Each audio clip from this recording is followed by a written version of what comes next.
Bonjour, bonsoir au microphone Bruno Guglielminetti. Bienvenue à cette édition de Mon Carnet. C'est l'édition du vendredi 14 février 2025. Alors, je ne sais pas si vous avez vu passer ça cette semaine dans les nouvelles, mais Paris a accueilli le monde de l'IA pendant quelques jours. Je dis le monde de l'IA, mais il y avait aussi des chefs d'État, des chefs d'entreprise, des chefs d'organisation qui travaillent avec l'IA. Une grosse rencontre avec beaucoup de contenu. D'ailleurs, j'en profite pour m'excuser auprès des abonnés de Mon Carnet qui sont à l'écoute. 8 articles publiés sur Mon Carnet seulement lundi. C'était pas mal intense, mais il y avait beaucoup de choses intéressantes à vous partager. C'est ce que j'ai fait. Alors, je vous propose de sortir les grandes lignes de cette rencontre avec 3 invités. Comme promis, la semaine dernière, on va faire un débrief avec Jérôme Colombin. Ensuite, on va aller rejoindre la journaliste Delphine Sabatier, qui, elle, a aussi couvert l'événement, mais aussi le contre-événement. Vous allez voir, c'est pas mal intéressant. Et puis, on va regarder ça de l'angle québécois, canadien, avec Anne Nguyen. Elle est la directrice responsable de l'IA au Conseil de l'innovation du Québec, qu'on va aller rejoindre également sur place. Ensuite, on va parler de souveraineté numérique de façon très concrète avec un spécialiste de l'informatique infonuagique de Novipro pour voir ce qu'il en est et ce que les organisations doivent faire pour utiliser des solutions souveraines sur notre territoire. D'ailleurs, j'en profite pour remercier les gens de Novipro qui supportent la production de Mon Carnet cette semaine. Et puis, ce n'est pas tout. On va parler de la Grande Bibliothèque nationale du Québec à Montréal qui fait évoluer son laboratoire numérique. On va parler avec un des responsables du dossier.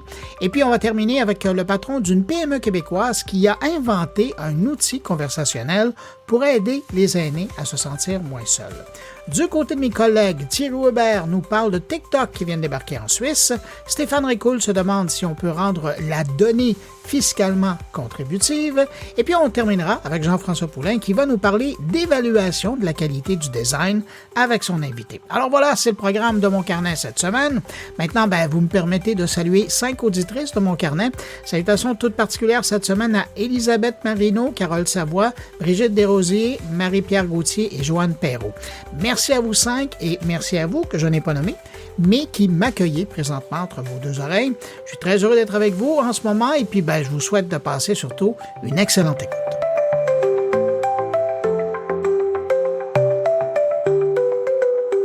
Allez, direction Paris pour rejoindre Jérôme Colombin pour parler de ce fameux sommet de l'IA.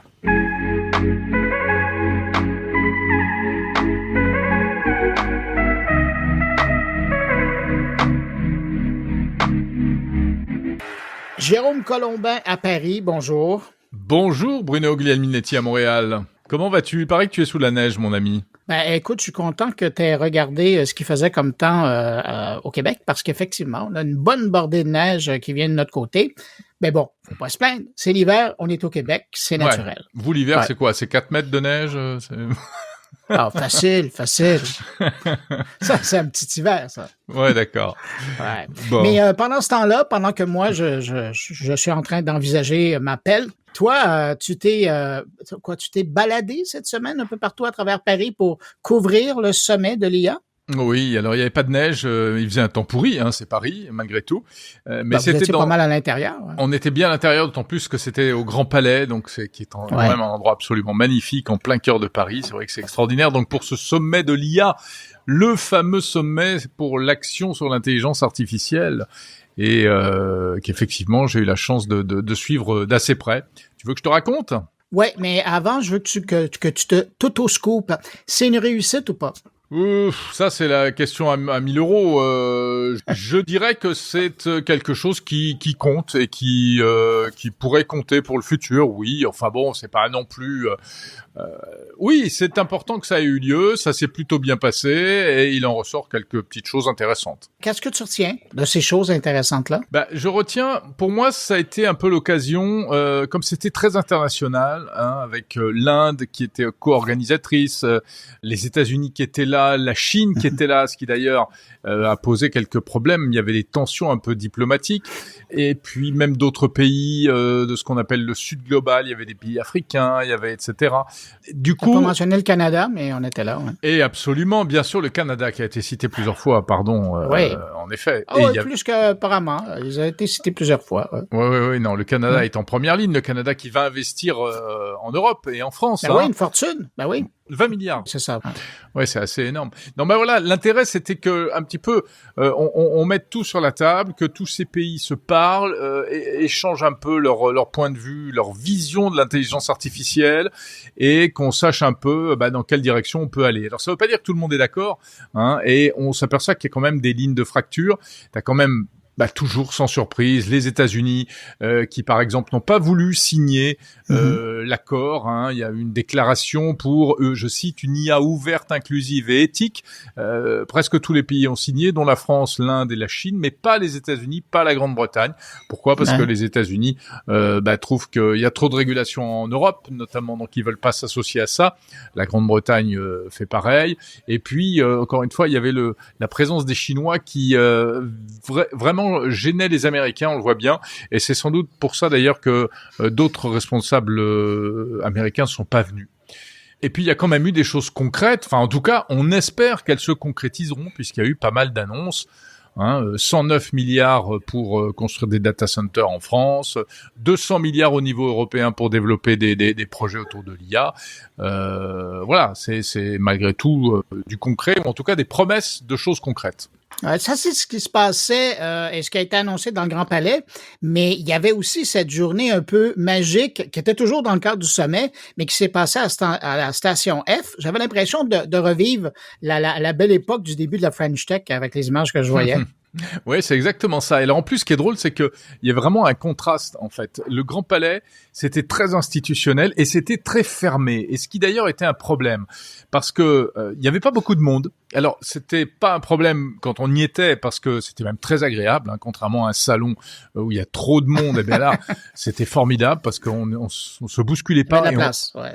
Et puis, on voyait très facilement les gens et on tombait par hasard. Vous aviez un accès assez facile, hein? Oui, exactement. On tombait facilement sur des gens importants. Tu vois, j'ai croisé Xavier Niel en descendant un escalier. On a fait un bout d'interview. J'ai croisé 2-3 pointures de l'intelligence artificielle que d'ailleurs j'ai interviewé pour mon podcast. Voilà. Donc ça, c'était bien.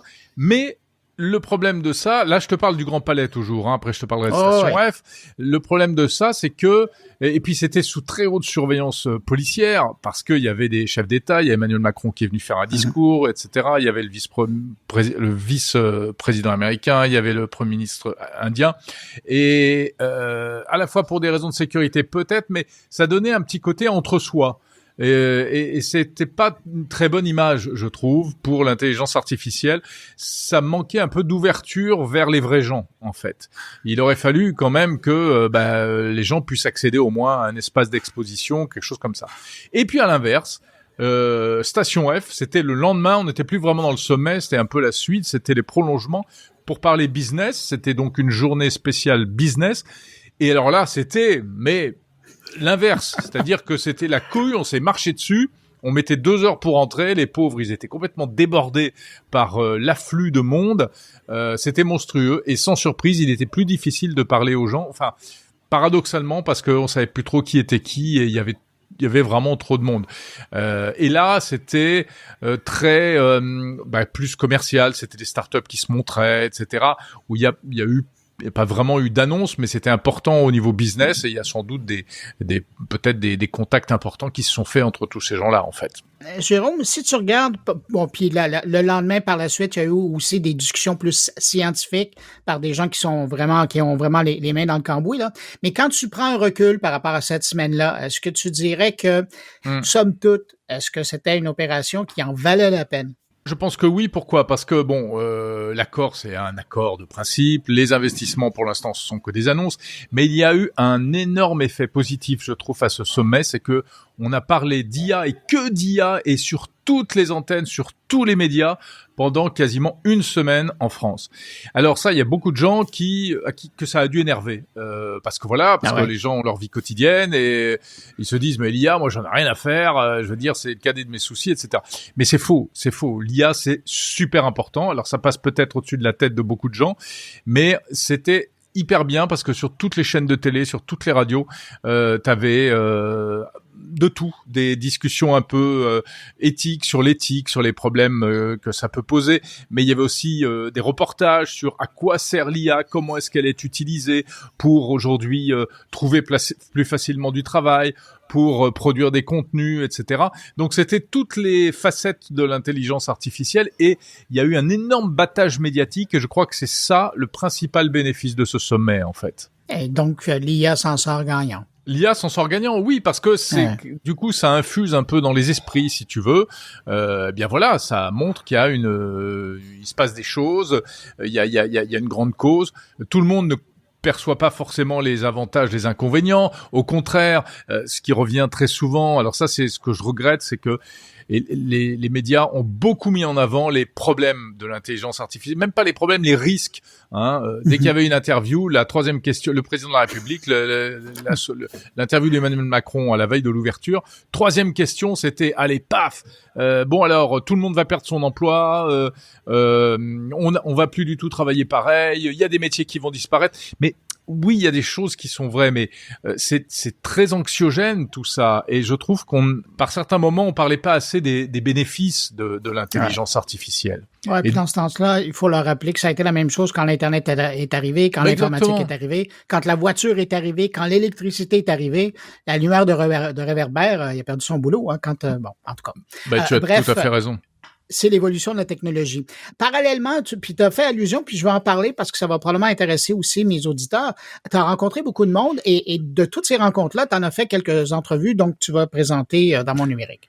Ouais, bien sûr. Alors là, pour tout te dire, je suis en plein montage parce que j'ai fait pas mal d'interviews, mais j'étais étonné. Vraiment, il y avait des gens intéressants. Donc non, mais j'étais étonné. Je veux dire, j'ai fait autant d'interviews presque qu'au CES de Las Vegas, tu vois. Et avec donc effectivement, j'ai rencontré par exemple le créateur de Perplexity, qui est ce chatbot d'intelligence artificielle, qui a une spécialité, tu le sais comme moi, qui se veut le chatbot le plus exact dans ses réponses parce que à chaque fois, il donne les sources des informations qu'il donne et il essaye d'être vraiment très ancré sur l'actualité. Donc c'est Aravind Srinivas et c'est super intéressant. J'ai discuté un peu avec lui.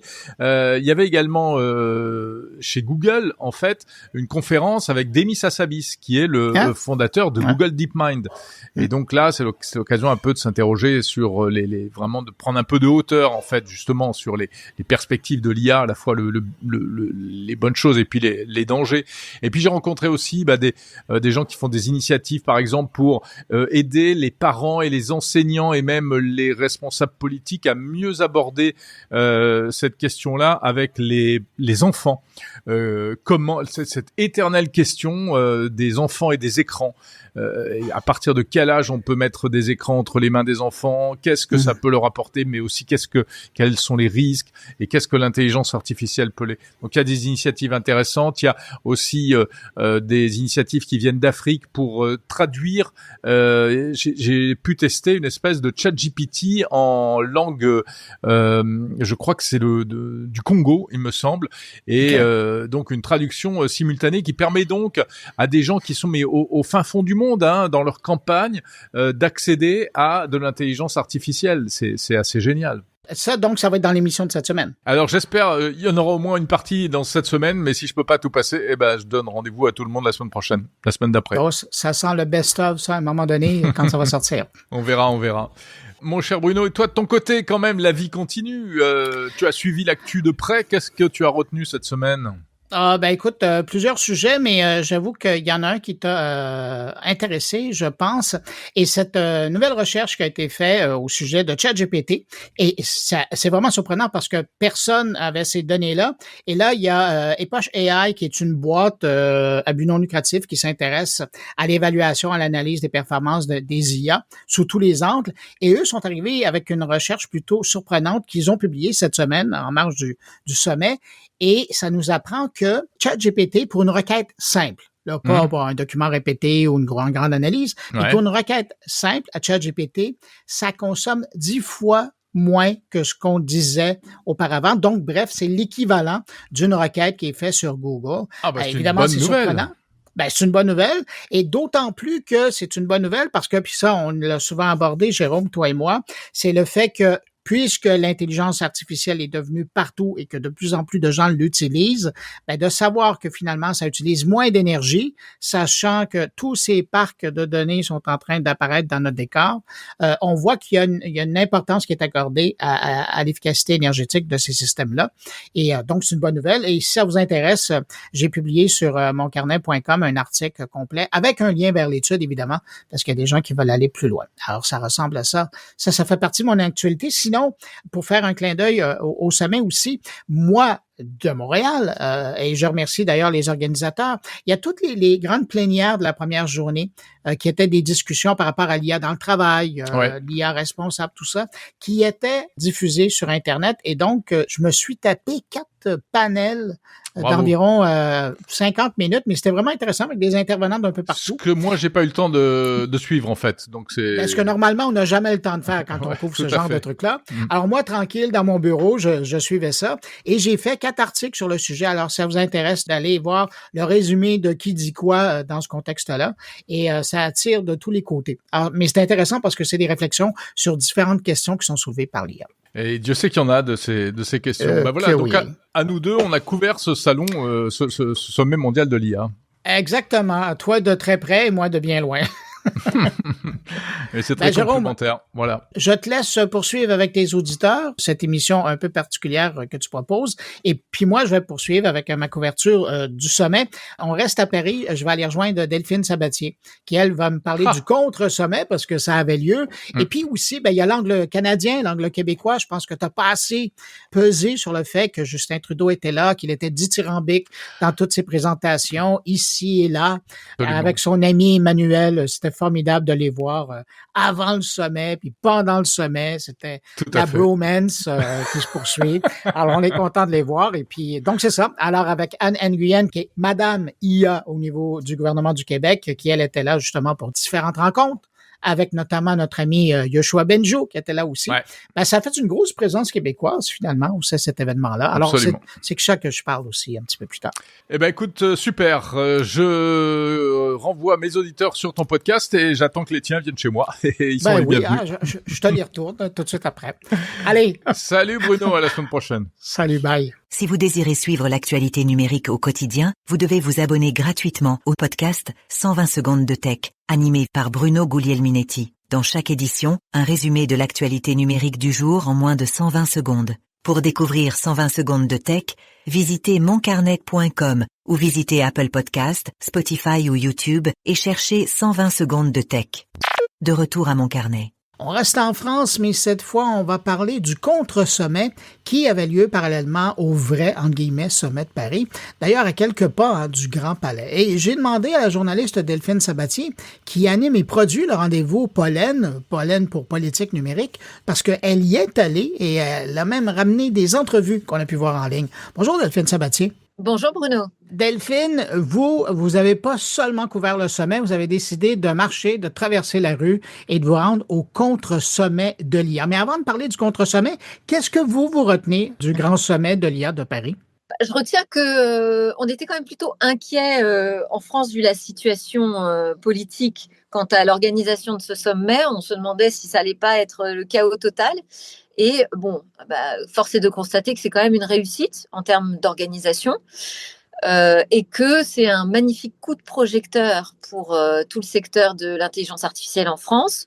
Alors, c'était un sommet qui était co-présidé par l'Inde, mais c'est vrai que la France est complètement appropriée, je crois, le succès médiatique, le succès des annonces aussi faites à l'occasion de ce sommet. Moi, ça fait quand même un paquet d'années que je travaille dans le numérique et l'innovation technologique. Et j'attendais presque plus qu'on puisse un jour, c'est un rêve en fait qui s'est réalisé, qu'un jour ces sujets soient traités jusqu'au plus haut sommet de l'État et un rayonnement international et qu'on leur donne autant d'importance. Donc je suis vraiment enchantés par ce sommet pour l'action sur l'IA, juste parce que ça y est, on a compris qu'en fait, ces sujets du numérique, ces sujets d'innovation, ils sont absolument au cœur aujourd'hui de la société et qu'il faut qu'on en parle. Le deuxième jour du sommet, puis après, je vous amène sur le contre-sommet parce que ça me fascine cette affaire-là, mais le deuxième jour, ça s'est passé dans la station F. Et là, j'avais l'impression, quand j'ai vu les vidéos, les photos, j'avais l'impression que on se retrouvait en 2017 à l'époque avec Emmanuel Macron qui était en campagne. Et là, on avait l'impression que c'était le retour de la Startup Nation. Il y avait quelque chose à la station F au deuxième jour. Oui, c'est vrai. Mais c'était encore plus impressionnant, je crois, que 2017.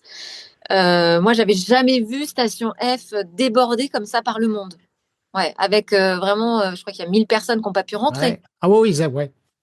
Donc, c'était énorme. C'était un peu d'ailleurs le Capharnaüm à l'intérieur. Et ce qui est un peu différent aussi, c'est qu'on a passé ce cap justement de la Startup Nation qui misait uniquement sur des licornes, peu importe finalement ce qu'elles font. Là, c'était quand même consacré à un point technologique, à l'intelligence artificielle. Donc d'un seul coup, on s'intéresse un peu plus précisément au sujet. On parle de technologie. Et d'ailleurs, on s'interroge. Qu'est-ce qu'il y a derrière l'intelligence artificielle ? Il n'y a pas que les IA génératives, il n'y a pas que les chatbots d'OpenAI. Donc, les grands modèles de langage, oui, mais est-ce que c'est vraiment ça l'avenir ? On a entendu des débats là-dessus. La question environnementale, énergétique, la question de la souveraineté. Donc, on n'est pas retourné quand même sur le 2017 où dès qu'il y a le mot numérique, c'est super, on investit, on est trop fort. C'est un peu plus sérieux, j'ai l'impression. Je vous ramène au contre-sommet. Écoutez, j'en avais pas du tout entendu parler. Et puis, je tombe sur vos reportages sur LinkedIn, notamment. Et là, vous nous présentez donc cet événement-là qui se passait pas tellement loin du Grand Palais. Qu'est-ce que c'était? Et ça avait l'air de quoi quand vous étiez là? Moi, j'étais curieuse de voir justement pourquoi on monte un contre-sommet à vraiment quelques mètres du Grand Palais.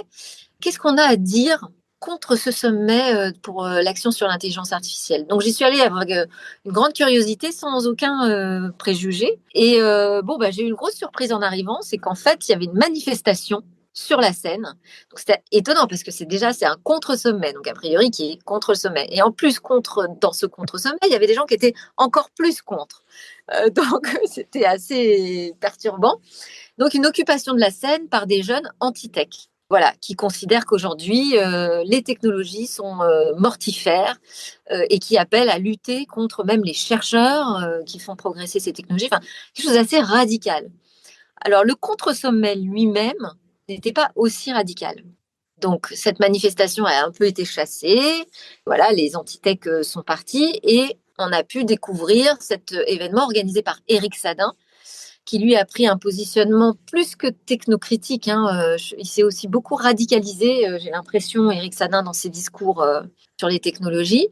Et en fait, il commence par expliquer qu'il n'est pas d'accord avec l'assertion qui dit l'IA, l'intelligence artificielle, est là, donc il faut faire avec. Il dit non, moi je ne suis pas d'accord. On n'est pas obligé de subir quelque chose. On peut décider que non, cette IA, on ne va pas faire avec. Et j'ai trouvé que c'était assez extrême comme position quand même. Je me suis dit, il doit être un petit peu isolé, il va falloir qu'il réussisse à convaincre la salle. Eh bien, pas du tout. Ce que j'ai découvert, c'est que dans la salle, c'était des citoyens qui n'étaient pas d'accord avec l'intelligence artificielle et qui s'exprimaient de manière vraiment très directe sur ces technos. Et j'ai entendu beaucoup de colère. Et je trouvais que c'était intéressant parce que je me suis aperçue que finalement, ce sommet, il avait donné la parole aux scientifiques avec les journées scientifiques à Polytechnique. Il a donné la parole aux chefs d'État. Il a donné la parole aux grands penseurs de l'intelligence artificielle avec les grandes conférences, toutes les organisations publiques, tout ça. Il a donné la parole à l'écosystème business avec le Business Day à Station F. Mais finalement, on n'a pas entendu le citoyen, ses angoisses. Ça restait quelque chose de très descendant comme information. Et là, je dirais que la grande vertu de ce contre-sommet pour moi, ça a été d'avoir d'un seul coup une parole complètement horizontale.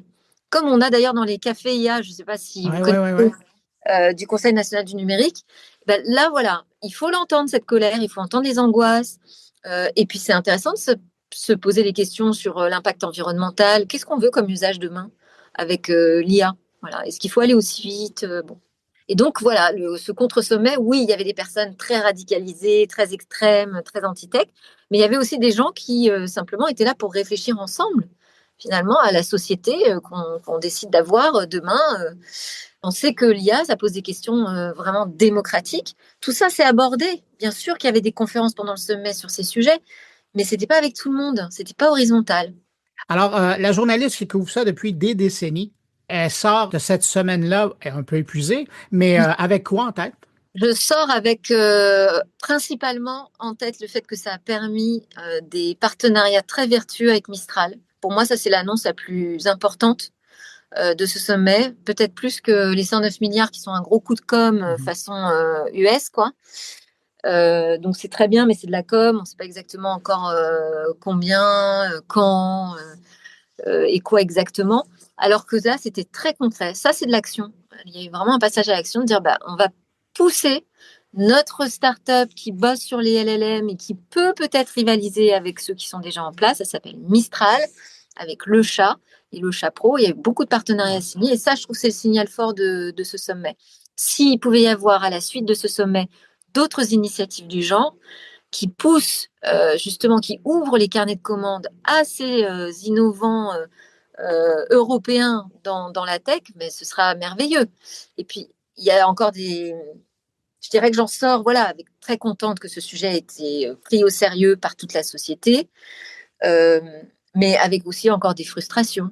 Voilà, des frustrations parce que je sais qu'on est quand même sous dépendance encore des big tech, qu'on n'a pas réglé le problème de ce marché unique européen pour nos entreprises. On se sent un peu désarmé sur les 109 milliards d'euros qui ont été annoncés par Emmanuel Macron. On voit qu'il y a quand même beaucoup de fonds étrangers, mais d'ailleurs aux États-Unis aussi, ils font appel à des fonds étrangers.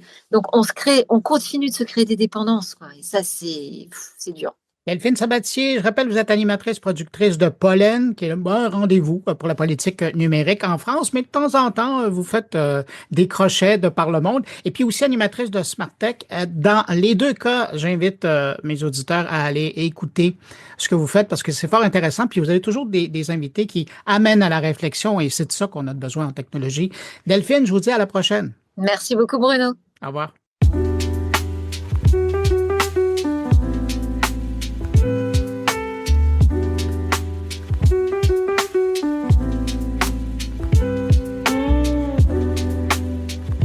Qu'est-ce que serait la couverture du sommet de l'IA de Paris sans un regard québécois de la question? Je vous pose la question. Eh bien, pour y répondre, parce qu'il y a eu une forte présence québécoise et canadienne au sommet, on va aller rejoindre la directrice responsable de l'IA au Conseil de l'innovation du Québec, qui, évidemment, était sur place. Bonjour, Anne Nguyen. Bonjour Bruno, ça va bien? Ça va très bien. Merci d'avoir accepté mon invitation. Anne, alors, ce sommet de l'IA à Paris, comment c'était sur place? Sur place, c'était quand même bien particulier parce qu'il y a eu deux ambiances différentes, même je te dirais trois ambiances différentes. Il y avait la journée officielle du sommet de l'action IA, puis c'était au Grand Palais. Puis au Grand Palais, tu sais, c'est une ambiance très épurée. Donc, c'était très loin de l'ambiance qu'on connaît, nous, en intelligence artificielle, où est-ce on nous saupoudre de robots, de techno, de lumière mauve. Rien contre ces décors-là. C'était juste tellement différent ici. C'était plutôt une ambiance où c'était un décor en bois avec beaucoup de verre et aucune distraction. Donc, j'avais vraiment l'impression qu'ils avaient épuré pour qu'on puisse adresser les vraies questions de fond. Parce que quand même, le sommet de l'intelligence artificielle, c'est un sommet exclusif on arrivait seulement par invitation. Puis, les différents sujets étaient l'impact de l'intelligence artificielle sur le travail, l'impact de l'intelligence artificielle sur la démocratie et sur l'environnement. Puis, c'était quand même assez particulier de voir des géants, tu sais, des PDG, par exemple, de Airbus, s'adresser à un pasteur. S'adresser aussi à la secrétaire générale de l'Uni Global Union, qui est une des syndicats les plus grands au monde. Ils servent 20 millions de travailleurs dans 150 pays. Et tous avaient ce discours-là de dignité des employés, dignité des citoyens.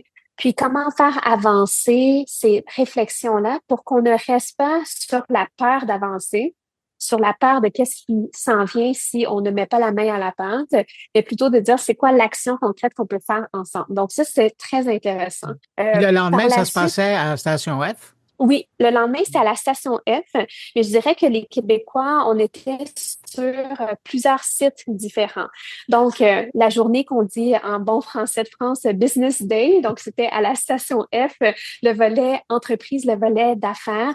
Puis, nous, notre ligne, c'était de se dire comment la réflexion d'hier va se transposer au niveau des affaires de façon concrète. Encore une fois, pour pas stagner, puis pour pas rester dans notre peur, puis rester là à philosopher, parce que oui, c'est important de discuter, mais c'est important de se mettre en action aussi. Donc, il y a été beaucoup de questions, puis surtout le Québec, on est bien positionné. Comment sécuriser la propriété intellectuelle?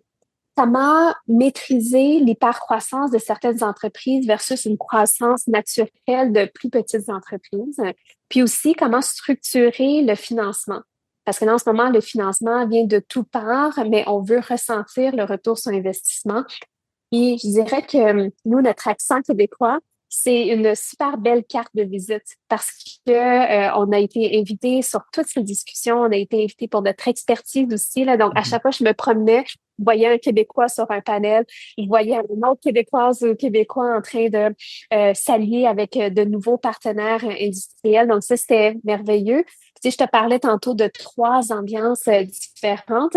La dernière ambiance, c'est sûr que quand Sam Altman est arrivé sur place, là, l'ambiance, elle a rechangé. Là, c'était l'ambiance qu'on a toujours connue, tu sais, des super pouvoirs, là, puis essayer de tirer le maximum possible de chaque discussion à un niveau plus capitaliste.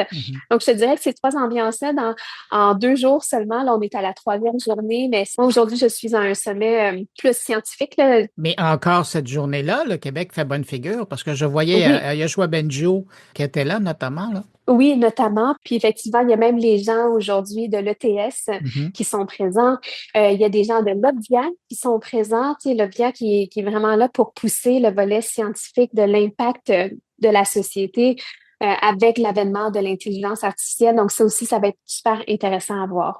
Mais Anne, pour quelqu'un qui, comme vous, se promène à travers le Québec, rencontre les entrepreneurs, rencontre aussi les gens qui font de la recherche dans le domaine, comment vous décodiez ou vous analysiez ces discours-là? Puis on s'entend, il y en a qui étaient philosophiques, il y en a qui étaient de droit, il y en a qui étaient plus affaires. Comment vous avez pris tout ça? Oui, ben en fait, je pense que c'est le plus important, c'était être sur place, justement pour démystifier qu'est-ce que ça veut dire tout ça pour les entrepreneurs, parce que tu l'as dit, tu sais, moi cette année j'ai fait 130 événements, tu sais, des ateliers, sensibiliser, apprendre. Tu sais, moi j'enseigne à l'université aussi, puis je me rends compte que à force de juste penser qu'il y a des discussions philosophiques, il y a beaucoup d'entrepreneurs qui se privent de solutions proportionnelles à leurs besoins. Donc, moi, ce que je venais chercher aujourd'hui, c'est, en fait, tout le sommet de Paris, c'est à quel niveau est-ce qu'on vole dans les airs dans nos discussions sur la démocratie, sur le travail, sur l'environnement, puis de le ramener sur Terre en disant, voici concrètement où est-ce qu'on peut agir. Parce qu'on peut quand même implanter l'intelligence artificielle de façon proportionnelle. Les gens ont peur, ils se disent, hey, il y a un gros impact sur l'environnement. C'est vrai qu'il y a un gros impact sur l'environnement. Si tu n'utilises pas l'IA de la bonne façon, oui, tu risques de créer une empreinte environnementale au-delà du bien que tu veux faire. Moi, je donne souvent l'exemple de ça. C'est, disons, dans la vie, je suis maman de 2, puis la seule chose que j'ai à faire durant la journée, c'est d'aller porter mes enfants à la garderie, puis à la suite, aller au supermarché. Par contre, sur le chemin, il y a 30 km/h maximum et 70 km/h maximum. Mais moi, Anne, je décide de m'acheter une Ferrari. Mais là, la machine que je me suis dotée est beaucoup trop grosse et disproportionnelle à mon besoin et crée des risques supplémentaires parce que c'est pas adapté pour les enfants. Il n'y a pas de place pour des sièges d'auto, là. En plus, derrière ce volant-là, c'est sûr et certain que je fais juste respirer puis je monte à plus que 30 km/h. Donc là, je crée des risques supplémentaires pour les gens autour de moi. Moi, l'intelligence artificielle, je le vois de cette façon-là. C'est que c'est tellement, il y a tellement de promesses autour de l'intelligence artificielle qu'on a envie, on a beaucoup d'appétit, on a envie d'avoir la grosse machine, mais c'est pas tout à fait ça qu'on a besoin. Donc là, moi, je comprends au moins le niveau de ce qu'on parle, toutes les capacités, mais je le ramène à l'entrepreneur pour dire concrètement, là, ça se peut que vous ayez juste besoin d'un robot conversationnel avec traitement de langage naturel qui va comprendre quelques requêtes que vous allez faire pour mieux trouver l'information plus rapidement. Donc, ça, vous n'avez pas besoin d'un gros modèle qui pollue autant que ce qu'on dit. Par contre, c'est important qu'il soit capable de faire la distinction entre les deux. Puis moi, étant ici, mais je suis capable de venir traduire le volet scientifique versus le volet entreprise aussi. La même chose avec l'impact sur le travail. Les gens ont peur de perdre leur emploi. Souvent, dans les PME, tu sais, ils connaissent non seulement l'employé, mais la famille de l'employé. Puis là, ils disent, hey, si je commence à inclure l'intelligence artificielle, mais il y a peut-être quelqu'un qui va perdre son emploi. Puis moi, la famille de ces gens-là, je les connais, ça fait des années. Donc, je veux pas perdre l'intelligence artificielle. Mais ça aussi, c'est une erreur. C'est que oui, les discussions à haut niveau, il y a un grand impact. Puis c'est les statistiques qu'on entend, mais à petite échelle, on vient que transformer certains travails, on vient augmenter, puis on vient, moi je dis ça le bien-être, là, parce que c'est pas vrai qu'on aime ça faire de la saisie de données, là. C'est pas vrai qu'on aime faire des tâches répétitives. Donc, s'il y a une IA qui est capable de faire ça pour nous, puis que ça nous permet de trouver une place comme travailleur avec une valeur ajoutée, ça aussi, c'est important. Mais encore une fois, c'est de traduire tout ce qu'on dit dans ces grandes sphères-là à une échelle qui est digérable, je dirais, pour les entrepreneurs. Anne, si on se parle aujourd'hui, c'est aussi parce que, du côté du Conseil de l'innovation du Québec, vous lancez votre toute première série de balados qui s'appelle les Rendez-vous IA Québec. Oui. Qu'est-ce que c'est cette série-là? C'est tellement excitant. Ça fait vraiment longtemps que, justement, dans ce que je te racontais, là, la traduction en tout ce qui dit scientifique, gouvernemental, stratégique, on le ramène à un public qui est essentiel pour nous. C'est nos PME, c'est nos dirigeantes, c'est nos dirigeants. Puis, c'est notre public cible. Par contre, l'intelligence artificielle, je pense qu'elle capte l'attention de tous. Puis, on a décidé d'utiliser un langage qui permet à tous d'apprécier. Et puis, je me dis tout le temps que la promesse qu'on veut faire à travers ce balado-là, c'est de se dire, on est dans le confort de chez soi. On est avec notre propre dignité. On n'est pas intimidé par plein de gens qui disent « Quoi? T'as pas encore utilisé l'intelligence artificielle? » Donc là, t'es chez vous, t'es dans ton auto et là, t'apprends sur l'intelligence artificielle à travers deux volets différents. Le premier volet qu'on voulait dire, c'était éduquer. Donc, démystifier, comment faire ses premiers pas de façon un petit peu plus, tu sais, je dis pas technique dans le sens on va coder, mais technique dans le sens je veux m'organiser pour comprendre l'intelligence artificielle pour que quand je mets mes mains sur le clavier, que je suis devant mon IA générative ou je parle à un employé, un type de données, mais je suis capable, puis j'ai une crédibilité. Donc, ça, c'est le volet éducatif. À travers le volet éducatif, on va rajouter des volets inspirationnels aussi. Donc, on veut inspirer les gens avec des cas d'usage. Puis, ces cas d'usage-là, encore une fois, notre relation avec ces cas d'usage-là sont très différents quand tu es dans une grande conférence à 300 personnes, que tout le monde dit « Ah, ben oui, moi, je le fais déjà. » Puis, quand tu es la seule ou le seul à pas le faire, tu te sens un petit peu intimidé. Là, tu l'as dans le confort de tes oreilles, puis tu te laisses inspirer par des gens qui te racontent, par exemple, comment ils ont fait leur premier pas pour intégrer le premier robot conversationnel chez eux. T'entends aussi des histoires un peu, les patates Dolbec, Flip Design, tu sais, des gens ils ont intégré l'intelligence artificielle puis ça a vraiment transformé leur quotidien professionnel. Donc, vraiment être entre éducation et inspiration, puis c'est ça la grande promesse qu'on veut faire. Alors, Anne, on va retrouver cette série-là à quel endroit? Sur Apple Podcast, sur Spotify, puis aussi c'est un vidéocast. Donc, sur YouTube, vous allez pouvoir le trouver. C'est en co-animation, donc moi, je serai toujours avec notre merveilleux innovateur en chef du Québec, son nœud papillon, puis avec un invité de plus ou une invitée de plus qui va venir nous parler. Puis le premier, c'est pour marquer la grande histoire, on va parler de comment faire l'ABC d'une bonne veille technologique. Donc, tu vois, on part quand même d'un niveau qui est digeste. Puis, on va entendre aussi les gens de Viban dans le second épisode nous parler de différentes entreprises plus traditionnelles, comment eux, ils ont fait leur virage en intelligence artificielle. Donc, ça va être disponible dès jeudi. Anne, je vous laisse retourner à toutes ces rencontres qui vont marquer le sommet pour la journée. Merci d'avoir pris du temps dans votre horaire pour répondre à mes questions. C'est un grand plaisir d'être avec toi. Puis bon séjour au sommet. Au revoir. Merci.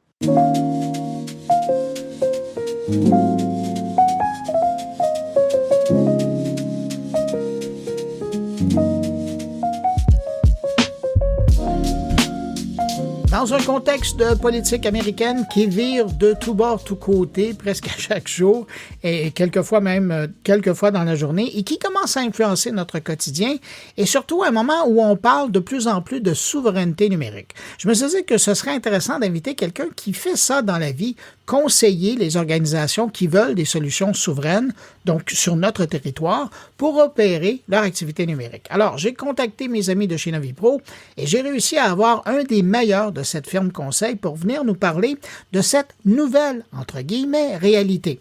On va aller rejoindre à l'instant le spécialiste services, solutions et info nuagiques. Bonjour, Rodolphe Rigaud. Bonjour Bruno. Rodolphe, est-ce que vos clients chez Novipro commencent à vous poser des questions sur la souveraineté numérique, là, sur les solutions canadiennes dans le domaine? Oui, ils commençaient déjà effectivement à nous poser des solutions, des questions, à savoir si on avait des solutions, je te dirais, souveraines par rapport au cloud, à des clouds plutôt canadiens. C'est sûr que là, avec ce qui se passe actuellement chez nos voisins du Sud, la question se pose d'autant plus. Donc oui, on a beaucoup. Avez-vous remarqué une augmentation depuis? J'ai pas remarqué forcément une augmentation, mais plutôt des questions, des questionnements, okay. Pas forcément sur le cloud, mais sur la technologie en général. Parce que c'est vrai qu'on est quand même tributaire des solutions étrangères, que ce soit pour le hardware, que ce soit pour le software. On utilise tous, malheureusement, des iPhones, c'est américain. Tu peux utiliser Samsung, mais à l'intérieur, ça va être un OS Google américain. Donc, on est tributaire de ça. Et puis, les clients se posent pas mal de questions, effectivement, par rapport à la législation en vigueur et à la conformité, notamment pour se protéger et puis pouvoir protéger, effectivement, les données des clients à laquelle ils offrent des services, notamment. Bon, vous commencez à répondre à ma question. Quand ils vous posent des questions comme ça là-dessus, en quoi vous leur dites que c'est important d'y réfléchir puis même d'agir dans ce sens-là? Je dirais que c'est important, la souveraineté des données, déjà pour se protéger, pour protéger la vie privée et la vie des citoyens. C'est sûr que les données personnelles doivent être protégées contre, je te dirais, une exploitation abusive, par exemple. Ça peut être par rapport à l'espionnage ou l'accès non autorisé par des gouvernements. On a des réglementations ici au Québec. On a la loi sur la protection des données personnelles et des documents électroniques au Canada. Plus particulièrement au Québec, on a la loi 25 qui regroupe qui est assez similaire, je te dirais, à ce qu'on fait en Europe, le RGPD, et qui garantit justement aux concitoyens qu'on ne va pas pouvoir utiliser leurs données sans leur consentement ou transférer leurs données, etc. Donc, d'utiliser un cloud souverain, effectivement, ça garantit de pouvoir répondre à cette législativité-là, à cette conformité-là, par rapport aux lois locales en vigueur. Ça peut être aussi par rapport à la sécurité nationale et économique. C'est sûr que si on utilise des clouds étrangers, on va peut-être plus exposer le pays au risque de cyberattaques, à de l'espionnage industriel aussi, par exemple, des coupures de services imposées par des décisions politiques. Ça, j'en parle. On voit ce qui se passe actuellement aux États-Unis. Le fait que la décision soit prise de couper ou de ralentir effectivement les technologies ici au Canada, ça peut être quelque chose qui peut être fait. Donc, si on utilise effectivement un cloud américain, on peut effectivement être assujetti à ce genre de problématiques plus tard. On pourrait être victime de ça. Puis ça m'amène à ma prochaine question. Ça serait quoi les risques des entreprises canadiennes qui hébergent leurs données, leur infrastructure sur des solutions américaines par rapport au droit américain? Parce qu'on a parlé du droit canadien, du droit québécois, mais par rapport au droit américain, ce serait quoi les risques pour les entreprises canadiennes? Le risque pour les entreprises canadiennes d'utiliser effectivement des clouds américains et non pas des clouds souverains canadiens, c'est qu'ils sont soumis aux lois extraterritoriales, donc ce qu'on appelle le Cloud Act ou le Patriot Act. Nous, la loi 25, c'est pour protéger les citoyens. Le Cloud Act, c'est pour donner accès au gouvernement par rapport à de la sécurité nationale aux informations qu'il y a dans des serveurs. Donc, tu utilises un cloud américain au Canada, en France, au Mexique, peu importe, tu es soumis aux lois extraterritoriales au Cloud Act. Ce qui fait que le gouvernement, quand je dis le gouvernement, le FBI, la NSA, la CIA, décident d'aller fouiller dans un serveur les données. S'en fout qu'il y ait des données d'entreprises québécoises ou françaises, espagnoles ou quoi que ce soit. Ils vont aller fouiller les données et ils n'ont pas non plus besoin de demander le consentement. Ce qui fait que tu n'as même pas une idée qu'ils sont allés fouiller dans le serveur. Tu n'en as strictement aucune idée. Ils se garantissent de ça, en fait. C'est intéressant parce que c'est ce qu'on reproche, autant les Canadiens que les Américains, au gouvernement chinois, d'avoir accès à différents services. Mais dans le fond, le gouvernement américain peut faire la même chose avec tous les services qui sont en ligne. Si on regarde particulièrement le Cloud Act, et vous le mentionniez là, qui permet aux autorités américaines d'accéder aux données stockées à l'étranger par des entreprises américaines, comment ça pourrait affecter concrètement une entreprise? Techniquement, quand on parle de cloud, notamment américain, le Azure, le Google, le Amazon, souvent c'est des clouds publics. Qui dit cloud public dit que le serveur est partagé. Donc, l'entreprise québécoise, elle utilise des machines virtuelles dans un serveur physique où il y a d'autres machines virtuelles de clients américains. Donc, le gouvernement américain va aller fouiller dans le serveur les données et peut ou va tomber sur des données, effectivement, d'entreprises québécoises. Donc, c'est dangereux parce que il y a des données personnelles à l'intérieur, il y a des données d'entreprise, ça peut être des données médicales, ça peut être des recettes par rapport à un produit que vous fabriquez, ça peut être beaucoup de choses, en fait. Ils peuvent effectivement nous faire perdre nos économies. Je pense notamment à des startups. On a beaucoup de petites pépites à Montréal, de petites startups dans la technologie qui développent des projets extraordinaires. Et le fait que le gouvernement puisse à l'intérieur voir, OK, ça a l'air très intéressant, ils pourraient, je sais pas, voler les données, effectivement, pour pouvoir refaire la même chose directement dans leur propre pays. Donc, c'est quand même assez dangereux. Je dis pas qu'ils vont le faire, mais on se limite à ça. Ouais, et on peut se prémunir au risque. On peut se prémunir. L'autre aussi chose qui peut se passer, c'est par rapport à la conformité. Là, actuellement, on vient de dire que le Cloud Act, ils peuvent aller fouiller. Ils ont quand même un organisme de régulation, si tu veux, qui n'est pas noté dans la loi, mais on va se baser là-dessus, notamment le RPGB en Europe se base là-dessus pour dire, OK, on vous fait confiance. Sauf qu'avec ce qui se passe, notamment avec le président Trump, qui décide d'enlever les personnes intérieures et de couper ce Transatlantic Data Privacy Framework, l'idée, c'est que s'ils enlèvent ça, le cloud américain pourrait ne plus être légal, en fait, directement en Europe. Donc, si tu es une entreprise européenne, mettons française, tu n'as pas le droit d'utiliser le cloud. Tu n'aurais pas le droit d'utiliser le cloud américain, car tu ne serais pas conforme à la législation en vigueur. C'est ce qui pourrait aussi arriver, effectivement, au Québec, au Canada. Parlant du Québec, du Canada, est-ce que le Canada, dans le contexte où il y a une évolution de la réglementation internationale, ça bouge, est-ce que le Canada pourrait renforcer sa réglementation pour mieux protéger les entreprises contre l'ingérence étrangère? Il pourrait effectivement développer plus de lois, mais je veux dire, la loi est déjà là, elle est déjà en place. C'est noté dans les textes de loi. La loi 25, c'est une loi, si tu veux. Donc, on se doit de se conformer à ça. Donc, je vois pas trop ce que pourrait faire effectivement le gouvernement canadien, à part effectivement d'investir peut-être dans des infrastructures canadiennes pour aider les entreprises québécoises et canadiennes à utiliser des solutions souveraines et des clouds canadiens pour justement ne pas être assujettis à tout ce qui va être à Cloud Act ou avec d'autres clouds. Les Chinois, oui, c'est une chose, mais actuellement, aujourd'hui, au Canada, les centres de données, tous les gros centres de données, les hyperscalers, sont américains pour la plupart. Vous m'amenez à ma prochaine question. Ce serait quoi les meilleures pratiques pour les entreprises canadiennes qui souhaitent assurer leur conformité aux réglementations québécoises, canadiennes, mais tout en exploitant l'info nuagique? Oui, parce que l'idée, c'est pas de ne pas exploiter l'info nuagique, bien entendu. C'est quand même quelque chose de super intéressant et qui offre beaucoup de valeur ajoutée pour beaucoup d'entreprises. Moi, étant spécialiste, je discute avec beaucoup d'entreprises là-dessus. Mais déjà, ce serait de choisir des fournisseurs qui sont conformes. Donc déjà des fournisseurs qui respectent la loi sur la protection des données personnelles et des documents électroniques et la loi 25. Et du coup, éviter ceux qui sont soumis au Cloud Act. On a des solutions canadiennes, québécoises, et on a aussi des solutions internationales, mais qui nous viennent notamment d'Europe. On a établi notamment un partenariat avec OVH qui, eux, ne sont pas soumis aux lois extraterritoriales. On peut utiliser les données et en plus, ils font fabriquer leurs serveurs directement au Québec, ce qui fait marcher l'économie locale. Après, l'idée, c'est de stocker aussi les données sensibles au Canada. Ça fait partie effectivement des meilleures pratiques pour assurer la conformité réglementaire. Chiffrer ces données. Et puis, après, ça va être de respecter des normes de sécurité, tout ce qui va être, mettons, SOC 2 type 2, contrôler les accès, signer des contrats clairs où les SLA sont clairs aussi par rapport à tout ça. Et c'est ça. Je dirais que c'est ça qu'il faut regarder en priorité. Tout à l'heure, vous avez mentionné, puis c'était important, le secteur des startups qui peut être sensible à ce type de regard de l'étranger. Mais est-ce qu'il y a des secteurs d'activité qui sont plus sensibles à ces enjeux? J'ai nommé celui-là parce qu'il est très sensible. Bien entendu, tous les secteurs gouvernementaux. Ouais. Le secteur de la santé, tout ce qui va être financier, donc je pense bien entendu aux grandes banques, puis le secteur juridique aussi. Donc je te dirais que tous ces secteurs-là vont être les plus à risque, mais néanmoins, comme j'en parlais tout à l'heure, par rapport au piratage industriel, oui, je parle des startups et du développement parce que c'est des choses qui seraient faciles à répertorier, mais après ça peut être aussi dans l'industrie, notamment d'avoir des recettes par rapport à certains matériaux ou quoi que ce soit qui pourraient être effectivement volés.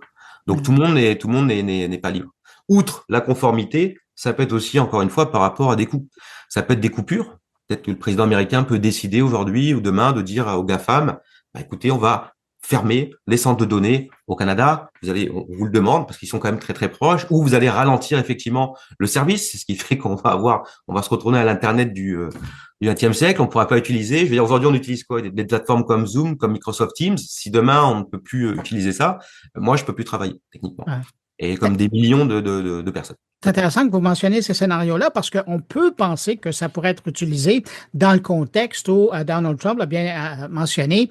Dans sa quête du Canada comme étant le 51e État, il l'a dit, hein, c'est pas l'armée qui va envoyer, mais ce sont des pressions économiques et ce serait un bon moyen de montrer la dépendance des Canadiens envers le service américain. Là, avec vos propos, je suis persuadé que vous avez allumé des lumières dans la tête de gens. Ce serait quoi, en terminale, la première étape si on décide d'aller vers l'infonuagique canadien? L'infonuagique canadien, la première étape, ce serait de contacter une société qui se conforme aux législations en vigueur, notamment Novipro, on se conforme aux législations en vigueur québécoises. Donc, d'aller peut-être fouiller un petit peu sur Internet, contacter Novipro ou des entreprises qui fournissent ce type de cloud. Et après, outre la conformité, le cloud, il faut pas y aller ce que j'appelle cloud first, il faut y aller cloud smart. L'idée aujourd'hui, c'est de pas tout mettre dans le cloud et puis de se dire c'est génial, puis je vais payer moins cher, etc. Non, non, non, non. Il peut y avoir effectivement des coûts qui sont pas forcément notés, des frais de grèce. Les géants américains sont très très forts avec ça. C'est très compliqué de regarder une facture. On comprend rien. Il y a tellement d'informations à l'intérieur. Donc, c'est plus de regarder ça et puis de travailler effectivement en équipe, conjointement, de bien lire les contrats pour s'assurer effectivement que les données ne vont pas transiter par les États-Unis normalement. Adolphe Rigaud, vous êtes spécialiste service solutions infonuagiques chez Novipro. Merci d'avoir pris du temps pour répondre à mes questions. Merci de l'invitation, Bruno. C'était un plaisir. Au revoir. À bientôt. Au revoir.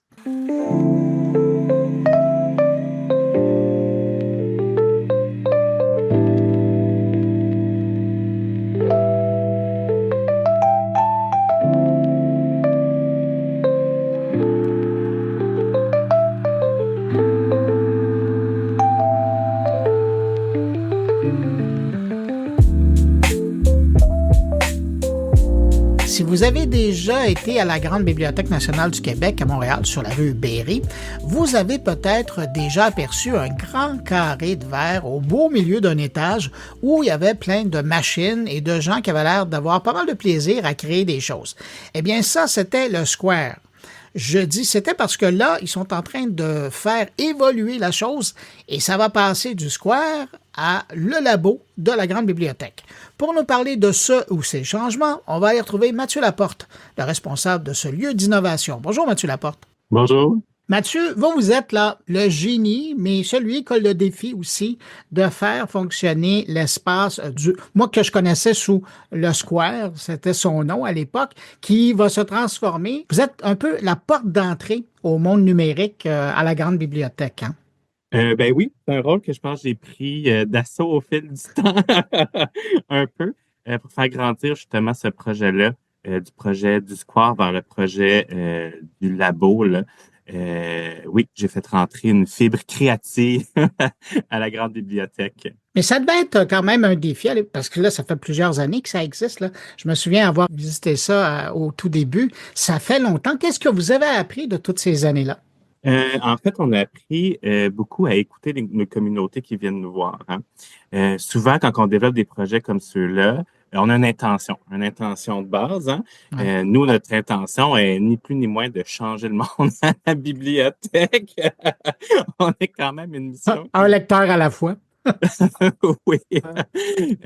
Par contre, au fil du temps, les communautés qui viennent nous voir vont se développer, hein, vont s'ancrer dans ces initiatives-là. Puis notre intention de départ va se modeler, hein, au fil de ces usagers-là, de ces gens-là qui vont venir cohabiter avec nous autres dans cet espace-là. C'est un apprentissage, je pense, qui est constant dans le fond, d'apprendre de nos usagers et de bien orienter une initiative autour de leurs besoins. Au départ, là, moi, quand j'avais visité la première fois, il y avait comme un objectif, c'était d'aller rejoindre les jeunes. Mais là, je vous entends dire communauté, c'est plus juste des jeunes qui utilisent ça. Exactement. Il y a toutes sortes de gens qui vont venir nous voir. On a commencé avec les jeunes, en effet. On a commencé avec une mission autour des adolescents. Mm-hmm. Par contre, ces adolescents-là, ils vieillissent. Hein? Ils veulent encore venir nous voir. C'est aussi ce que vous avez appris avec le temps. Oui. Mais ça fait partie, dans le fond, de notre réflexion pour agrandir, dans le fond, notre offre à différentes populations. C'est que ces gens-là, nos adolescents, ils grandissaient, hein, puis ils avaient toujours besoin de cet espace-là pour soutenir leur créativité, soutenir leur apprentissage. Puis au fil du temps, il y a aussi différentes autres populations, d'autres communautés qui ont voulu venir utiliser le laboratoire, apprendre avec nous autres, bénéficier de ce service-là. Donc, on a évolué avec eux aussi. On est encore beaucoup orienté jeunesse, mais un peu élargi, je vous dirais. On a une jeunesse là, de 12 à 35 ans. Ben oui, mais parce que vous faisiez des envieux avec tout l'équipement et tout le savoir-faire qui était là. À un moment donné, il y a des gens qui devaient être frustrés, là, à voir tout ce monde-là à pouvoir s'exprimer à travers différents outils que vous amenez, là. Je comprends qu'il y a des gens plus vieux qui soient venus cogner à la porte. Absolument. Tu sais, puis tout le monde à la fin peut bénéficier de cohabiter avec différents types de personnes. Ça fait un peu partie de la prémisse de base des Fab Labs, que quand les communautés, quand les gens cohabitent ensemble dans un même espace, il va y avoir de l'innovation qui va se générer. Donc, cette cohabitation, cette influence-là entre différentes personnes qui viennent de différents milieux ou de différentes générations, va permettre, dans le fond, l'innovation puis l'émergence de solutions qu'on pourrait peut-être pas voir venir tout seul de notre côté, là. Mais là, Mathieu, vous allez m'expliquer parce que vous étiez bien parti. Le Square avait un changement de clientèle, une évolution, l'intégration de différentes personnes. Puis là, à un moment donné, vous décidez que ça va s'appeler le labo. Qu'est-ce qui explique? Est-ce que c'est la petite chenille qui se transforme en papillon? Ça fait entre autres partie de ça, définitivement. Euh, En 2016, là, quand le Square a vu le jour, on a vu le jour avec l'aide, dans le fond, de nos collègues de la Fondation de BAMQ, qui ont fait, dans le fond, une levée de fonds pour soutenir ce projet-là. Plusieurs années plus tard, ben, on se rend compte qu'il y a beaucoup de gens qui viennent nous voir. On est à peu près 80 000 entrées dans l'espace depuis notre ouverture. Beaucoup de passages chez nous. Puis ce besoin-là, dans le fond, d'agrandir vient de là, vient justement du fait que cet espace-là est déjà très utilisé. Puis on veut en faire bénéficier encore plus de personnes. On veut monter en capacité. Puis c'est la Fondation, dans le fond, qui vient nous aider à faire ça dans ce nouveau projet-là. De réinventer un peu sa marque, réinventer son image, puis d'aller chercher des communautés peut-être qui ne seraient pas venues nous voir dès le départ dans ce nouveau projet-là. Ça veut dire donc aller encore plus loin dans l'intégration de citoyens qui viennent d'un peu partout et peut-être des gens qui ne connaissaient même pas ce qui est maintenant le labo. Absolument, absolument. On a tout un volet de nos services qui est dédié justement aux gens qui ne savent pas que ça peut leur servir.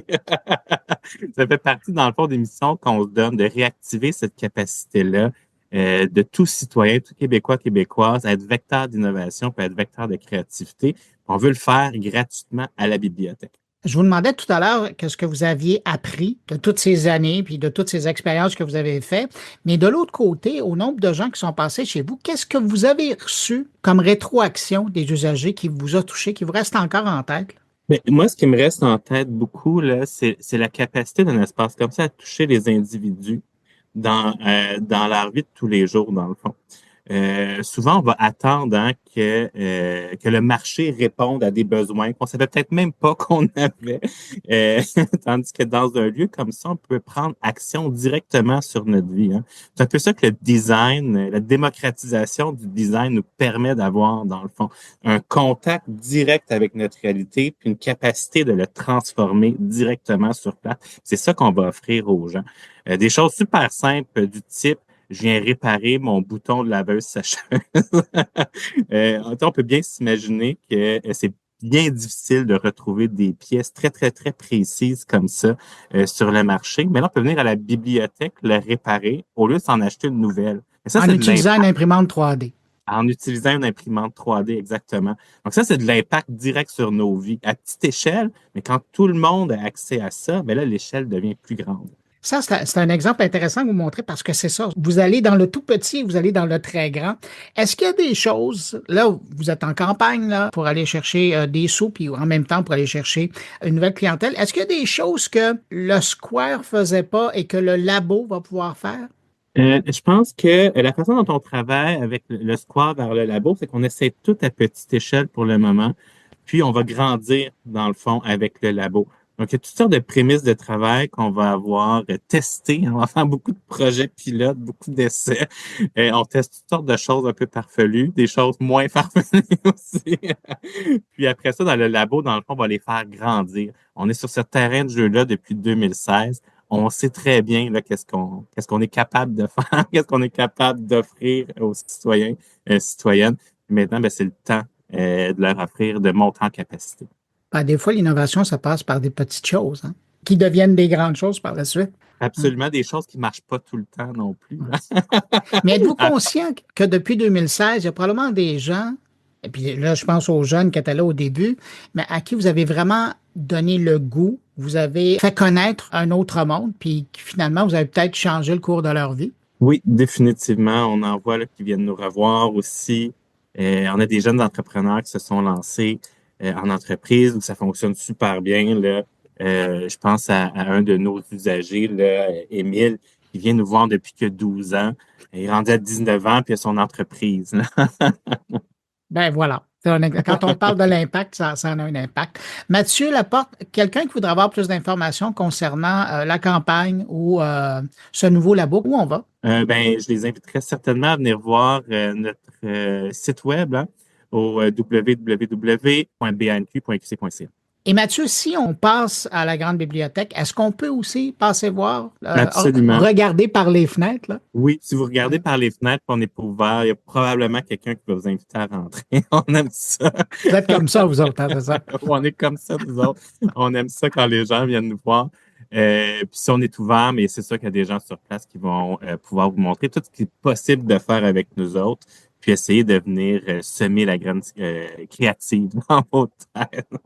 Ben, Mathieu Laporte, d'abord, merci pour ce que vous faites, puis merci d'avoir trouvé du temps à travers votre horaire de fou, d'innovateur pour me parler. Merci beaucoup, puis à une prochaine. Merci beaucoup. Merci à vous. À la prochaine.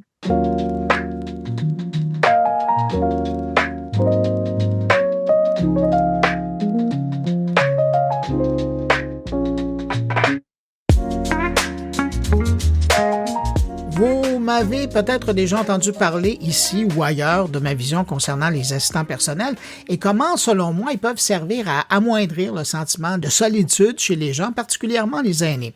Eh bien, il y a une entreprise québécoise qui s'est engagée dans ce chemin-là en créant Olivia, une amie virtuelle empathique qui utilise l'intelligence artificielle pour accompagner les aînés et briser leur isolement.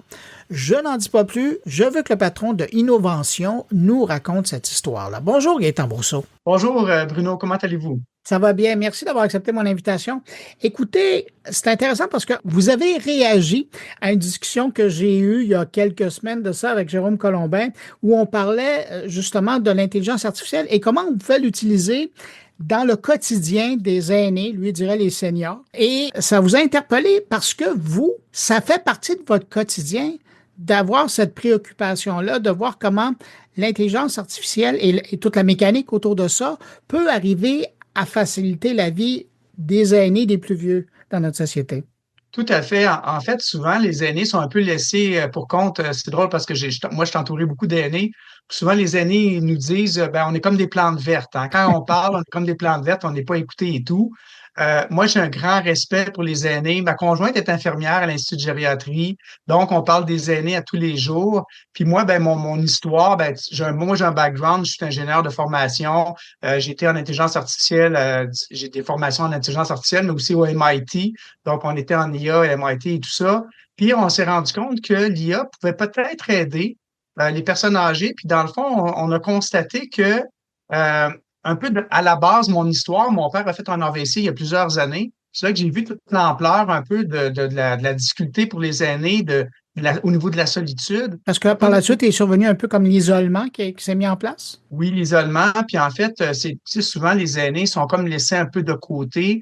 Puis même si le désir le plus grand de la famille, c'est d'essayer d'avoir des aînés le plus longtemps possible, autonomes à la maison, c'est difficile pour eux parce que les enfants, les proches aidants, ils manquent de temps. Puis on le sait, le réseau de la santé, il est débordé et tout. Alors nous, on est arrivé avec l'idée de dire, pourquoi qu'on créerait pas une amie virtuelle, empathique, bienveillante, qui est là pour accompagner les aînés au quotidien, pour les encourager à bouger, à socialiser et à dialoguer. Et cette idée-là m'est venue avec mon père principalement, que j'ai vu que moi, comme proche aidant, j'étais en mesure de pouvoir le stimuler intellectuellement pendant la fin de semaine, mais le reste de la semaine, c'était pas possible. Et là, on voyait le déclin. Puis la fin de semaine d'après, on remontait un petit peu. La semaine, c'était encore le déclin. Puis je vous dirais que on a fait des expérimentations avec un peu des aînés.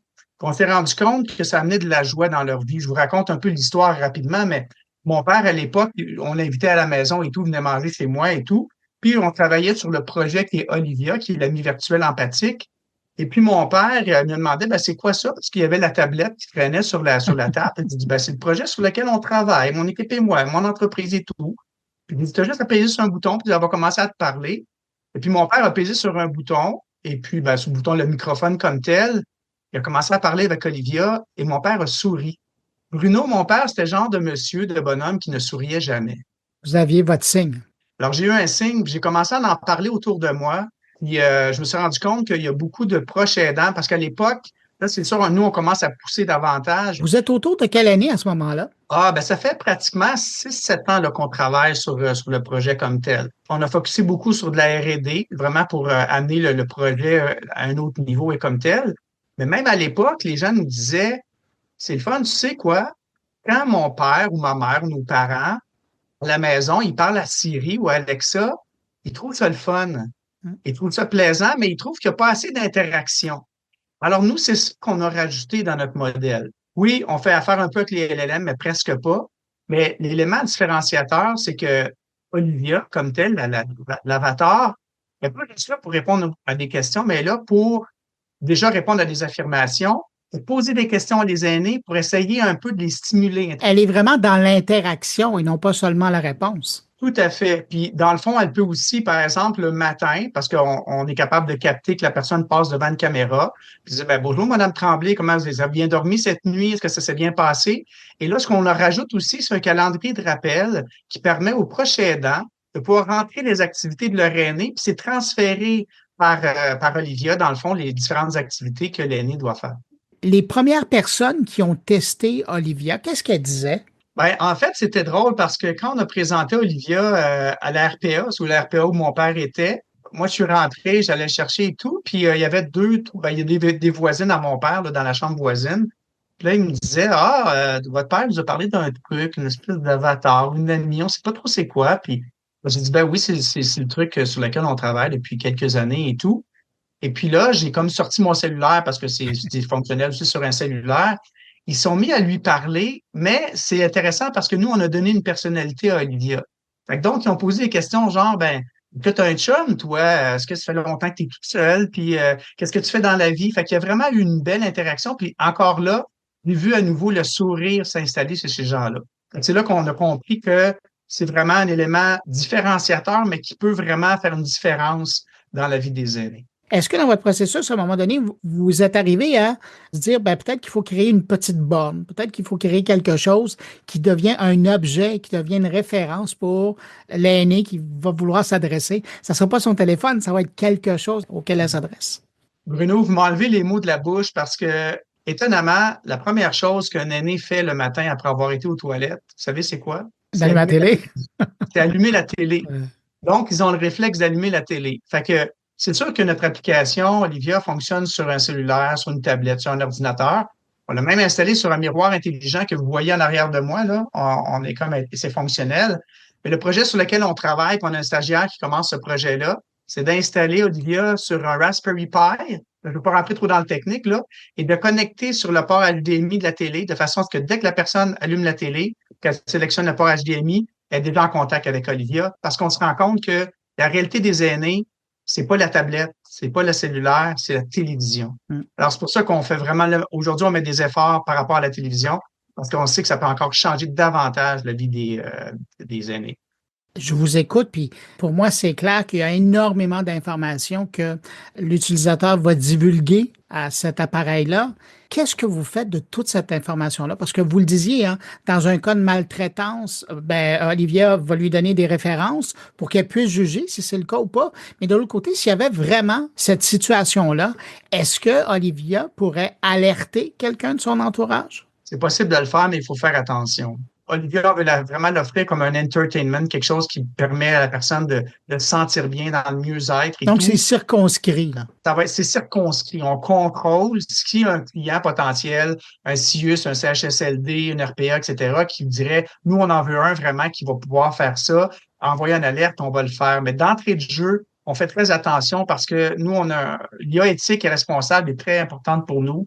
On est membre d'Ivado, on a fait des présentations aussi en lien avec la Déclaration de Montréal, l'UNESCO, etc. Fait que pour nous, c'est très important. C'est pour ça qu'on collecte très peu d'informations de l'aîné, son prénom, peut-être son âge. Souvent, ça va se limiter à ça. Puis on fait attention justement là, comment qu'on manipule l'information. On a toute une technique dans le fond là, pour pas être intrusif, puis pas partager non plus l'information naturellement là, sur les réseaux sociaux. Là, on contrôle vraiment bien l'information. Dans votre domaine, parce que dans le fond, vous êtes du domaine de l'IA, oui, mais aussi du Age-Tech.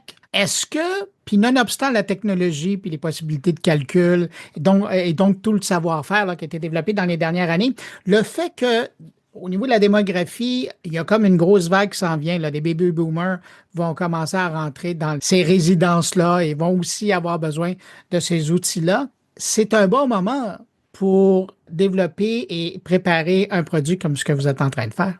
On pense que vraiment oui. Je pense que les gens sont prêts. Encore plus les baby boomers qui ont déjà utilisé la technologie toute leur vie au travail. Vraiment, je pense que le timing est excellent. Là, on est à travers des accélérateurs aujourd'hui. On est en pré-commercialisation. Là, je le cache pas. On cherche en fait des terrains pour expérimenter, pour optimiser, voir comment on peut améliorer Olivia sur des terrains avec des gens. Oui, on le fait aujourd'hui, mais on veut vraiment y aller à plus grande échelle, puis avoir un retour et tout. Et vous savez, qu'est-ce qui est vraiment intéressant, c'est qu'on n'utilise pratiquement pas les LLM. Dans le sens qu'on a un modèle qui est vraiment basé sur le smart data. On a déjà toute la connaissance à l'interne. On a déjà bâti nos modèles, on fait des réseaux de neurones, du machine learning et tout ça. On utilise vraiment c'est un petit serveur de rien qu'on utilise pour être capable de répondre à des milliers de personnes. Même au niveau de l'environnement, on a créé un impact vraiment mineur sur l'environnement. Puis même si les gros joueurs décident de changer la game du jour au lendemain, ça ne vous affectera pas. L'information, ça ne nous affectera pas. Gaétan Brousseau, merci, d'avoir réagi aux propos de Jérôme et moi, parce que ça a valu cette belle conversation-là. Je rappelle que vous êtes PDG de Innovation et je pense que s'il y a des gens qui veulent avoir plus d'informations, ils peuvent aller faire un tour sur dialogue-n, comme la lettre go.com, et ils pourront trouver plus d'informations sur ce que vous faites. Tout à fait. Merci beaucoup. Un gros merci, Bruno, très apprécié et au plaisir de se reparler. Au revoir.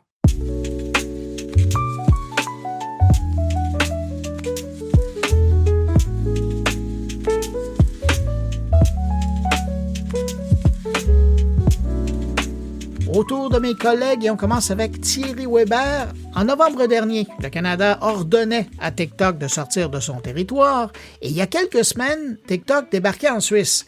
N'y voyez pas là une coïncidence, mais je laisse Thierry Weber nous parler de ce nouvel arrivant en territoire helvète.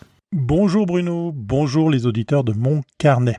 Le 24 janvier 2025, 24 janvier dernier, TikTok a officiellement établi sa présence en Suisse en inscrivant TikTok Switzerland GmbH au registre du commerce avec un siège à Zurich. Cette nouvelle entité est dirigée par Thomas Vlasik, responsable de la région d'Aar, l'Allemagne, l'Autriche, la Suisse, depuis Berlin. Selon les documents officiels, la filiale suisse vise à fournir des services dans le domaine de la technologie et des médias, en particulier en relation avec l'Internet et les applications mobiles. Fin de citation. En mettant l'accent sur le marketing, la publicité et les relations publiques, il est spécifiquement mentionné que l'entreprise n'a pas pour but d'héberger, d'exploiter ou de gérer des plateformes médiatiques, y compris TikTok lui-même. Alors cette expansion en Suisse s'inscrit dans une stratégie plus large de TikTok pour renforcer sa présence en Europe. Avec 2,2 millions d'utilisateurs actifs mensuels en Suisse, le marché helvétique représente une opportunité significative pour l'entreprise.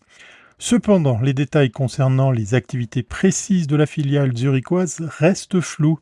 Un porte-parole de TikTok a déclaré que l'Europe est un marché important pour nous et nous travaillons déjà avec succès avec des clients en Suisse. Cela se reflète maintenant dans l'inscription au registre du commerce. Fin de citation. Cette déclaration laisse planer le doute sur la nature exacte des opérations prévues à Zurich, notamment si elles incluront des projets de développement logiciel ou se limiteront à des activités commerciales. L'implantation de TikTok en Suisse intervient dans un contexte international complexe. Aux États-Unis, l'application a fait face à des défis réglementaires majeurs avec des interdictions temporaires et la perspective d'un rachat forcé de ses activités américaines. En Europe, plusieurs gouvernements expriment des inquiétudes concernant la gestion des données personnelles et l'influence de ByteDance, la maison mère chinoise de TikTok. Malgré ces défis, la Suisse continue d'attirer des géants technologiques avec des entreprises comme Google, Meta, OpenAI et Anthropic déjà présentes sur le territoire.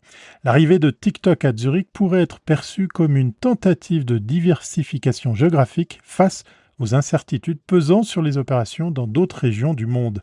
En Suisse, TikTok a déjà une influence notable. Selon les données de 2023, la plateforme comptait 2,06 millions d'utilisateurs âgés de plus de 18 ans, soit 23,4% de la population nationale. La majorité des utilisateurs suisses se trouvent dans la tranche d'âge 18-24 ans, pour être plus précis 40,02%, suivi des 25-34 ans, ça représente 26,66%. Les cantons de Zurich, Vaud et Berne regroupent le plus grand nombre d'utilisateurs. Cette popularité croissante a conduit de nombreuses marques suisses à intégrer TikTok dans leur stratégie marketing, reconnaissant son potentiel pour atteindre une audience jeune et engagée. L'ouverture de la filiale suisse de TikTok pourrait également offrir de nouvelles opportunités aux créateurs de contenus locaux. Avec une présence officielle dans le pays, TikTok pourrait renforcer ses partenariats avec des influenceurs suisses, promouvoir des campagnes locales et adapter davantage son contenu aux spécificités culturelles helvétiques. Et oui. Cependant, il reste à voir comment l'entreprise naviguera dans le paysage réglementaire suisse, notamment en ce qui concerne la protection des données et les préoccupations liées à la sécurité des informations des utilisateurs. En conclusion, l'implantation de TikTok en Suisse marque une étape importante dans la stratégie d'expansion européenne de l'entreprise, alors que les détails précis de ses opérations à Zurich restent à clarifier. Cette initiative souligne l'importance croissante du marché suisse pour les géants technologiques mondiaux. Les prochains mois seront déterminants pour observer comment TikTok s'intégrera dans l'écosystème technologique suisse et relèvera les défis réglementaires et commerciaux qui se présenteront. D'ici là, n'oubliez pas d'aller voir mon carnet sur TikTok, et oui, parce que TikTok nous permet également de recevoir les contenus en direct de Montréal et plus précisément du Québec. De quoi rester informé avec des contenus utiles, merci Bruno. Et d'ici là, encore une fois, portez-vous bien et à très bientôt si ce n'est pas avant.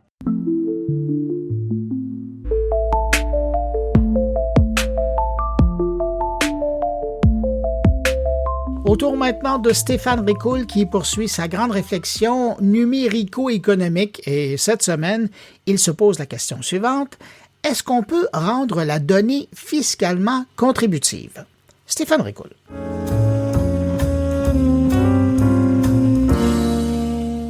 Si c'est gratuit, c'est que vous êtes le produit. Cette phrase emblématique est devenue l'un des mantras de l'ère numérique. Elle résume en quelques mots le modèle économique des géants du numérique. Des entreprises qui nous offrent des services gratuits pour mieux exploiter les données dont nous sommes une source intarissable. Chaque clic, chaque recherche, chaque visionnage, chaque requête, chaque interaction sur les plateformes alimente ce gigantesque torrent de données que ces entreprises captent, analysent et monétisent à des échelles démesurées. La donnée est devenue la ressource clé de notre époque.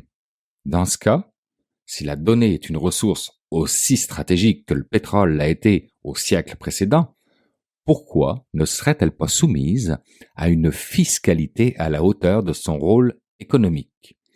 Au lieu de continuer d'essayer sans succès de traquer les bénéfices comptables transités vers des paradis fiscaux, pourquoi ne pas s'attacher directement à la source de la richesse des entreprises numériques? En d'autres termes, pourquoi ne pas taxer la donnée elle-même? Ne serait-ce pas là une idée qui pourrait tout changer? Pour comprendre pourquoi cette piste mérite d'être explorée, prenons un moment pour examiner le rôle incroyable que jouent les données aujourd'hui. Tout comme le pétrole, elles alimentent des écosystèmes complexes et des industries entières. Elles ne sont pas seulement une source de valeur, elles en sont le moteur principal. Les géants du numérique utilisent ces données pour entraîner leurs algorithmes et leurs modèles d'intelligence artificielle, pour affiner le ciblage publicitaire de manière ultra précise, ou encore pour optimiser leur chaîne logistique. Autrement dit, la donnée leur permet non seulement de générer des profits massifs, mais aussi de se distancer de toute forme de concurrence à une vitesse vertigineuse. Ce qui frappe pourtant, c'est le déséquilibre fondamental du système actuel.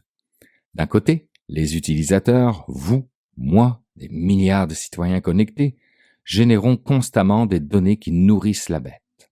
En échange, celle-ci nous offre toute une panoplie de services gratuits pour que surtout ne nous arrêtions jamais de produire de la donnée.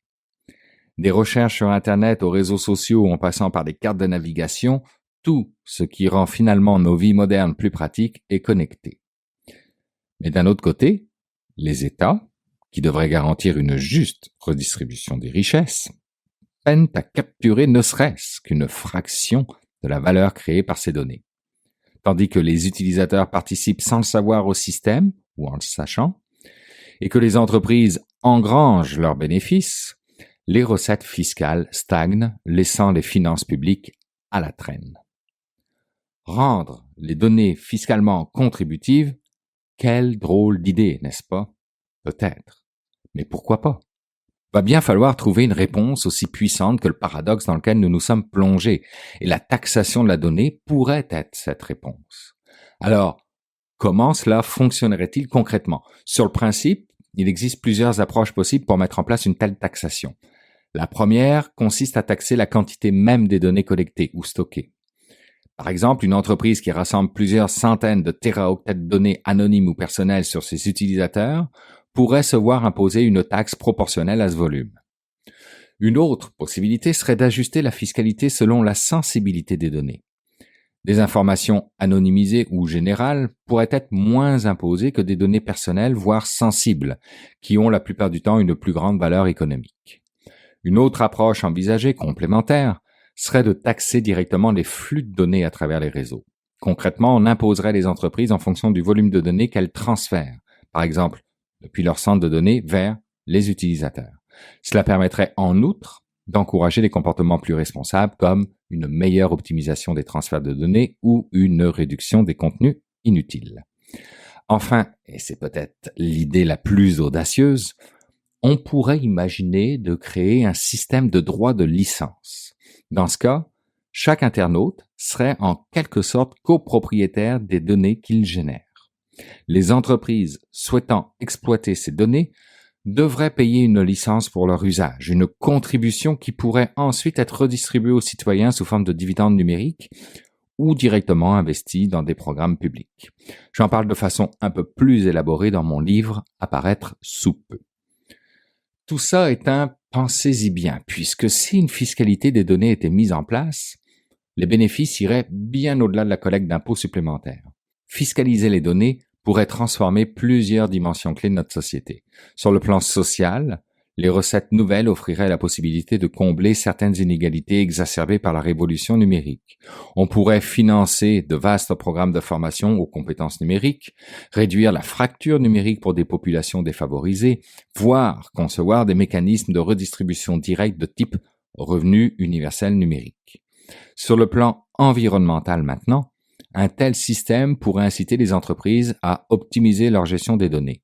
Les centres de données, ces immenses infrastructures qui consomment une quantité phénoménale d'électricité, d'eau et génèrent une empreinte carbone colossale, seraient encouragés à rationaliser le stockage, à limiter les contenus superflus et à privilégier des technologies plus respectueuses de l'environnement. Et bien sûr, il y aurait des bénéfices économiques massifs. En taxant directement la ressource stratégiquement centrale, soit la donnée, on réintroduit une forme d'équité fiscale entre les grandes plateformes numériques et les entreprises traditionnelles. De plus, cela renforcerait les ressources des États, leur permettant de mieux financer la transition numérique et écologique, devenue critique dans une économie mondiale sous tension. Comme pour toute idée réformatrice, ce concept soulève néanmoins des critiques et des obstacles qu'il ne faut pas sous-estimer. Tout d'abord, il y a cette complexité technique et administrative de sa mise en œuvre. Comment mesurer précisément les volumes ou la nature des données collectées? Quelles garanties offrir pour éviter des failles pouvant favoriser des abus ou des évasions fiscales? Et qu'en est-il des plateformes utilisant des technologies comme le cryptage qui rendent certaines données inaccessibles ou intangibles pour le calcul d'une taxe? Ensuite, il y a les questions des risques de contournement. Les grandes entreprises pourraient être tentées de déplacer leurs centres de données vers des pays non taxateurs ou d'utiliser des montages visant à masquer une partie significative des données traitées. Ce phénomène, s'il n'est pas anticipé, pourrait annuler les bénéfices escomptés d'une telle taxe. Et bien sûr, il y a ceux qui s'inquiètent de l'impact potentiel sur l'innovation. Un système fiscal mal calibré pourrait décourager la recherche et le développement, notamment dans des secteurs émergents comme l'intelligence artificielle, là où l'Europe, par exemple, cherche à rattraper déjà son retard face aux États-Unis et à la Chine. Pour surmonter ces obstacles, une coordination internationale sera donc essentielle. Taxer les données ne pourra fonctionner efficacement que si un nombre significatif d'États adoptent des règles communes et unissent leurs efforts pour éviter une course au moins-disant fiscal. Malgré ces écueils, l'idée de rendre les données fiscalement contributives mérite d'aller jusqu'à au moins peut-être une phase pilote. D'ailleurs, des propositions concrètes existent déjà, et cela fait plus d'une décennie que l'idée d'une fiscalité des données a émergé. Déjà en 2013, un rapport en France suggérait de créer une taxe spécifique sur la valeur issue de l'exploitation des données. Alors, pourquoi n'avons-nous pas avancé davantage depuis? Eh bien, les oppositions, bien sûr, elles sont puissantes à ça. Les grandes entreprises redoutent le précédent qu'un tel mécanisme pourrait créer et certains gouvernements hésitent à briser cet équilibre fragile entre innovation et régulation. Pourtant, si vous voulez mon avis, les enjeux sont devenus trop importants pour rester dans l'attentisme. La révolution numérique a transformé nos sociétés, on le sait, mais elle a souvent laissé sur le bord de la route ceux qui ne profitent pas directement des fruits de cette richesse nouvelle. Si nous voulons rétablir une certaine justice économique, protéger l'environnement et financer nos transitions collectives, il est temps de regarder en face cette ressource omniprésente qu'est la donnée. Si la taxation des données offre de nombreuses pistes, toutes perfectibles, je l'admets, elle a le mérite au moins d'adresser directement la cause principale des inégalités fiscales du XXIe siècle, celui de l'absence de cadre adapté pour réglementer et faire contribuer une économie dématérialisée. Il est donc grand temps d'adopter une approche plus audacieuse avec ce genre d'idées, un courage politique qui implique des défis, certes, mais qui pourrait aussi représenter le socle d'un nouveau contrat social numérique où la richesse collective est enfin reconnue et partagée.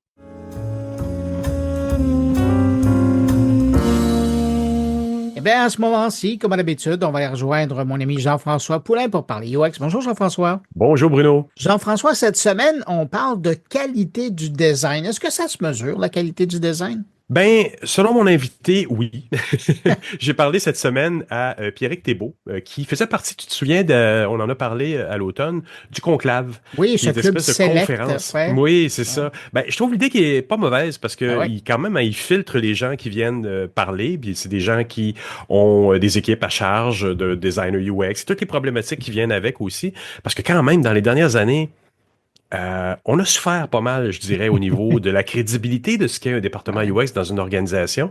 Puis même à ça, quand même, il y a beaucoup de compagnies qui ont engagé ces départements-là, puis ils commencent à en voir la valeur, mais ils se font aussi poser des questions comme Pierrick s'est fait poser, c'est ton design, on a l'impression qu'il y a une petite perte de qualité, est-ce que on peut voir comment augmenter ça? Et c'était sa présentation, lui, à ses collègues au Conclave à Paris en décembre, effectivement. Mais j'étais curieux de te demander comment tu l'as trouvé, ce monsieur-là, parce qu'il n'est pas dans nos cartes générales. Ben écoute, c'est les réseautages, tu sais, sur LinkedIn. J'ai beaucoup d'amis en UX, donc à un moment donné, t'entends parler d'événements, t'entends parler de choses, puis le Conclave, on l'avait vu à l'automne que l'événement avait lieu, donc j'ai regardé quand même, parce que la programmation était annoncée, les sujets étaient annoncés. Oui, il y avait une programmation intéressante et très précis, très pointue, en fait, sur le sujet.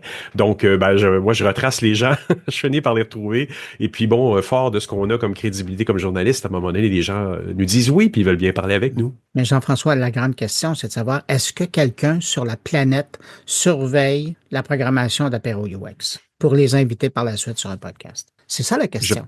c'est la communauté elle-même. On est très UX nous-mêmes. On demande oui. des commentaires avec un formulaire après chaque événement, à savoir, avez-vous aimé ça? Qu'est-ce que vous aimeriez à modifier? Y a-t-il des gens que vous voudriez inviter? Les gens viennent nous voir. Ils Voilà. proposent même leur service Un de bel conférencier. exemple de l'évaluation de la qualité de l'expérience. Et il faut. Ouais, il Puis faut. on serait pas des UX si on le faisait pas pour nous-mêmes. On serait cordonniers très mal chaussés.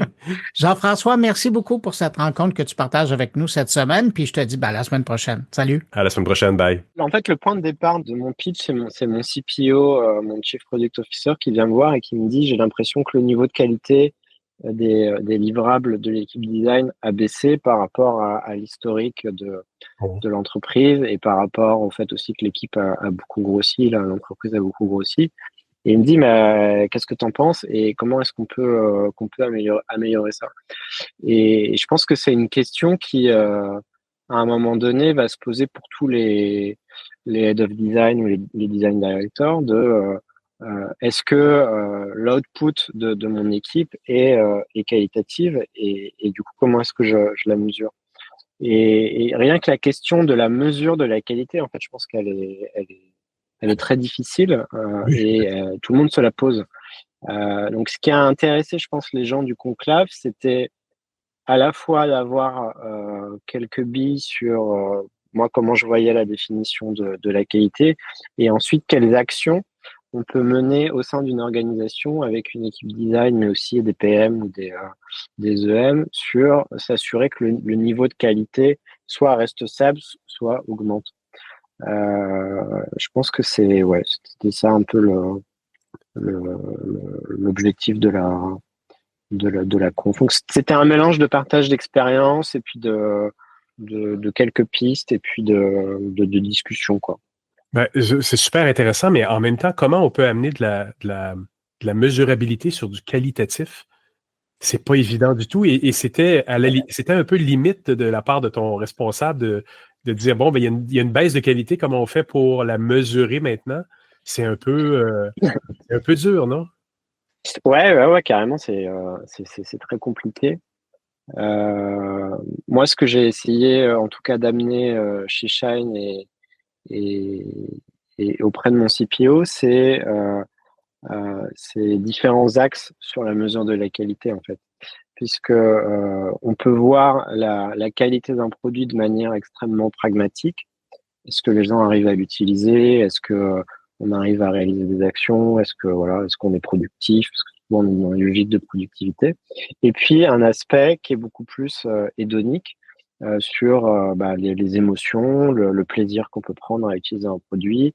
Et là, on tend vers des choses beaucoup plus subjectives de l'adhésion à une marque et de la fidélité à une marque.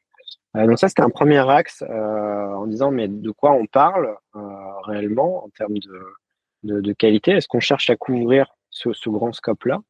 Et puis, après, il y a la manière de la mesurer, cette qualité. Est-ce qu'on veut effectivement l'objectifier et du coup avoir des mesures très quantitatives pour mettre des chiffres, des KPI sur la qualité? Et donc là, c'est extrêmement compliqué. Ou est-ce qu'on essaie de la mesurer de manière plus qualitative et est-ce que finalement on peut tirer des généralités de ça? Et en fait, derrière cette question de la mesure de la qualité, il y a des points de tension. Il y a un premier point de tension entre entre guillemets les business needs, donc un peu la stratégie de l'entreprise, les ambitions en termes de rentabilité, en termes d'usage, etc. Et puis, de l'autre côté, il y a évidemment les besoins des utilisateurs, leurs attentes. Et du coup, il y a un premier curseur qui se met entre ces deux-là. Ça, on a envie de dire, c'est aussi le boulot d'un product manager, voilà, de définir une direction pour le produit. Mais il y a du coup un autre axe, un autre point de tension qui est lié à ça, qui est plutôt de l'ordre du designer, à mon sens. C'est comment on va amener une solution, comment on va crafter cette expérience-là, et quelle va être l'approche dans la manière de faire. Est-ce qu'on va être de manière très très pragmatique de voilà, moi j'ai répondu aux besoins, j'ai mon bouton, j'ai mon flow, ça fonctionne, ou est-ce qu'on va travailler vraiment sur ce que j'ai appelé le feel and finish, un peu l'approche craft du designer, qui est de dire, bah non, on apporte quelque chose en plus. Et là, il y a pas mal de travaux intéressants qui ont été portés par des designers. Il y a Cameron Moll qui a fait aussi un travail sur la qualité, où il reprenait un peu ce framework japonais de l'ikigai, qui est une espèce de rosace où tu mélanges passion, mission, vocation, profession. Et puis, de manière beaucoup plus pragmatique, il y a la personne qui dirige le design chez Stripe, qui travaille sur des checklists de qualité, qui travaille sur un peu une sacralisation des flows, et qui dit, bah, ce flow utilisateur-là, il faut qu'il soit parfait, parce que c'est là qu'on va convertir les gens, c'est là qu'on va les fidéliser, c'est le cœur de la valeur, et du coup, il faut qu'il soit nickel, et qui, du coup, régulièrement va venir reviewer, faire de la QA sur ces flows-là. Et un autre truc qui a poussé, qui était intéressant, c'est des friction logs, où du point de vue de l'utilisateur, on va venir noter tout ce qui gêne, quoi, tout ce qui déçoit, tout ce qui peut bloquer un utilisateur. Mais ça, c'est des choses qui sont relativement bien mesurables quand même. Quand on parle de friction, on parle de design, de simplification. On n'est pas dans le beau nécessairement et dans le qualitatif non plus. Et là où la demande qui t'a été faite était de mesurer une perte de qualité du design, est-ce que ça voulait dire qu'il y avait plus de friction? On arrivait moins à bien résumer la pensée des product owners, à créer quelque chose? Comment ça a été réglé, cette situation-là? Ouais. Je pense qu'il y a un facteur externe. Il y a des éléments qui viennent bouleverser la perception de la qualité, à la fois par les concepteurs et par les utilisateurs. Et donc, dans notre cas d'un compte pro, donc une banque pour les pros, on a de plus en plus de nouvelles références, de nouveaux acteurs qui arrivent sur le marché, notamment sur des parties B2C. Et je pense à des acteurs comme Revolut, qui proposent une expérience de la banque qui est en rupture avec ce qui existe dans les banques tradis, mais aussi dans les comptes pro, où on est sur presque une marque lifestyle en termes de positionnement, presque une approche très ludique de l'ouverture de compte en quelques minutes, de super personnalisation de l'appli, d'hyper simplification. Et du coup, il y a une fluidité, quand même une émotion qui se dégage autour de ça. Et ça devient un point de repère. Et du coup, quand on retourne dans sa banque pro, on se dit, ah ouais, mais là, c'est moins sympa, c'est moins fluide. Ah, il y a un bug ici. Ah, mais le flow, il est un peu long. Ah, mais on me demande plein de choses, alors que chez machin, on m'a rien demandé. Et en fait, on crée une perception de la qualité qui est un peu biaisée, parce qu'évidemment, les contraintes en termes de compliance ou de régulation ne sont pas du tout les mêmes. Ouvrir un compte pro, il faut avoir une entreprise, il faut quand même fournir un certain nombre de choses. Et voilà, je pense que les exigences des utilisateurs augmentent. Le niveau de qualité des produits SaaS, B2B, B2C augmente aussi. Et du coup, il y a une somme de petits détails qui apparaît, qui fait que on se dit, ah, mais en fait, ce produit, il n'est pas si qualitatif. Et pour détricoter ça, on a lancé 2 études en parallèle. Une qui était très orientée mesure du product market fit, donc avec une approche très qualitative, avec une approche un peu à la Sean Ellis Score, qui est ah, mais est-ce que vous seriez déçu si le produit disparaissait ou s'arrêtait? Et ensuite, on allait creuser les avantages et les inconvénients, donc beaucoup de verbatim, beaucoup de quali. Et on voulait voir si la question du design et de la qualité déjà remontait naturellement comme un argument en faveur ou en défaveur de l'expérience. Et donc, c'était le cas. Il y a des gens qui disaient, ouais, le design, l'expérience, c'est moins bon, ou j'aime pas trop, ou c'est trop simple, ou c'est trop compliqué. Et puis, après avoir fait ça, on a lancé un questionnaire, une heuristique, en fait. Comme il en existe beaucoup, on a choisi le UEQ, c'est User Experience Questionnaire. Et ce qui m'a intéressé dans cette heuristique-là, c'est que justement, il y a une dimension attractivité. Enfin, ils ont modélisé un bucket attractivité, et puis ensuite il y a des critères hédoniques et qualitatifs. Et donc, comment ça fonctionne? Il y a un set de mots avec des contradictions, des concepts opposés, puis il faut positionner la dimension. Et ça, on l'a fait de manière plus quanti. Et ce que j'aime bien, enfin en tout cas ce qui a bien marché sur cette heuristique-là, c'est que ça produit des scores, des KPI, ça te dit si t'es au-dessus ou en dessous de la moyenne du corpus mesuré.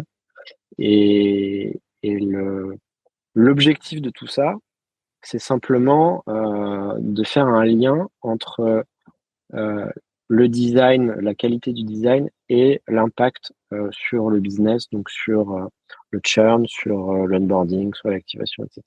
Et à partir du moment où on a établi ce lien-là, on peut commencer à avoir une discussion sur OK, comment on fait pour améliorer la qualité et qu'est-ce qu'on change dans les process de travail avec les PM, avec les techs, etc. Et une conséquence de ça, c'est tout simplement laisser plus de temps aux designers, plus de temps pour réfléchir, plus de temps pour reviewer ensemble nos travaux, itérer, être plus exigeant, s'autoriser à être plus exigeant, et puis du tooling, des outils pour faire de la QA et analyser les retours utilisateurs. Donc c'est effectivement pas de la rocket science, mais c'est plus de l'optimisation de certains endroits du process. Ça a été de dire donnez-nous plus de temps et plus de pouvoir d'influence sur le produit, parce que à partir du moment où vous vous comparez à un produit qui est plus lean and mean, comme disent les Américains, qui est une compétition qui a su vous regarder et qui ont dit nous on peut faire la moitié de ce qu'ils ont fait, mais 10 fois plus efficace. Et ils ont réussi, leur pari a été réussi. Mais d'après, donc comparer une grosse structure à une structure toute neuve de start-up, c'est un peu injuste, mais en même temps, c'est un exercice essentiel qui vous oblige à devenir encore plus efficace. Là. Exactement. Et en fait, ça a permis de matérialiser et de mettre un mot sur la dette design ou la dette UX. Jusqu'à présent, voilà, on voyait la qualité uniquement du prisme technique en disant, oui, c'est vrai, il y a des bugs, des ralentissements, des downtimes, etc. Et ça a permis de dire, oui, sauf que il y a un schéma que j'aime bien dans la présentation de Thomas Moll, tu sais, il reprend ce concept de MVP où il commence avec un skateboard, ça passe par une trottinette, un vélo et une voiture. Et en fait, quand tu envisages ce concept de MVP dans un gros produit avec différents pans, ça veut dire que tu vas te retrouver avec des features qui sont à un niveau de maturité assez faible et d'autres beaucoup plus hautes. Et donc, tu vas avoir une trottinette à un endroit et une moto ou une Ferrari de l'autre. Mais tout ça, ça constitue une seule expérience produit. Et donc, du point de vue du client et de l'utilisateur final, il se retrouve face à un château ou un produit, mais avec des trucs de qualité différente. Et cette perception globale est plus ou moins bonne en fonction du degré de définition. Et ça, c'était vraiment nouveau dans l'organisation parce que, évidemment, qui dit tribe, squad, etc., dit une culture quand même assez en silo. Et le concept, en tout cas, matérialiser la dette design, ça permet de se dire, effectivement, il faut qu'on investisse sur la qualité. C'est super intéressant. Écoute, Pierrick, merci beaucoup. Merci beaucoup pour ton temps. C'était super instructif. Puis quand tu feras une conférence qui sera plus grand public, parce que celles du Conclave sont que pour une certaine clientèle de designers UX, gestionnaires dans des grandes organisations. C'est parfait. Merci beaucoup. Merci à toi. Allez, à plus.